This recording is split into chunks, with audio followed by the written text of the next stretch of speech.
We're here at the Lafayette Hotel. We're just before showtime now, and we're super excited to have everybody from San Diego come and check out our show and check out the hotel. The hotel is the Lafayette in North Park. The show is the Grift, the latest production in La Jolla Playhouse's Without Walls program.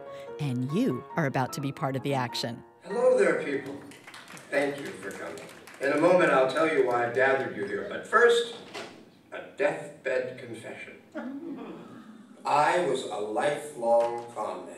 So you're going to be randomly dropped into this story that's going to take place all over the hotel, and you're doing the bidding of a guy who grew up and lived his entire life within the hotel. Let's have a toast to Ben. To Ben! And as an audience member, you're going to be thrown into the middle of this experience that takes place in different locations throughout the hotel. We have a huge grand ballroom downstairs, and the pool, and the bar, of course, and different, suites. Con Chicago Joe with the high yield investment scheme. What's going to happen is you're going to be executing and learning these short cons in the interest of pulling off one final con for this guy who grew up at the hotel. I've spent many years plotting my final grift, and I call this one the Fare Thee Well. The mechanics. Bid on the first item, but stop bidding at $2,000.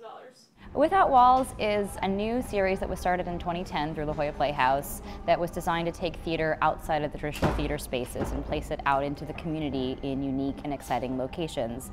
Come up in here, guys. You gotta help me check this out. He sent me this briefcase. The show was created specifically for this location, and we found this place when we were sort of scouting ideas for a new show, and our creator Tom said, hey, what about a hotel? Can you bring me into some neighborhoods and look at some landmarks to see what might spark an idea? You find a location and you have a story idea, and then you utilize the location to fit with your story and get away with whatever you can get away with in that space, and feature the space as best you can. There's our hose. Cool water.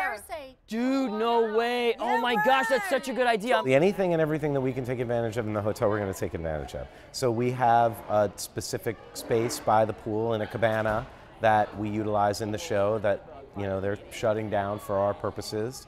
But not everything is shut down. The hotel remains open, and sometimes the theater world and the real world mingle in unexpected ways. There was a drag queen convention here in the hotel, which happens once a year, happened to fall on our very first weekend. On this particular night, there was a bridal party, and the bride-to-be was perfect for the role of the distractor in a short con. You're the distractor. Fantastic. So you make assumptions about how people are going to react to certain things, what they're going to be able to figure out and process. And so as soon as you start to put bodies in the space, they may act differently. You can sort of speculate as to how they're going to act, but you never really know. And that's the fun of the Grift. It's unpredictable for both the audience and the creators. People want to sort of actively participate in things. So much of entertainment is passive. I know you can do this. A show like this plays to the ego because it feels like the entire world has been created for you. And that's essentially what a clever con does as well. And you'll leave the Grift with some insider information about how to pull one off. Beth Accomando, KPBS News.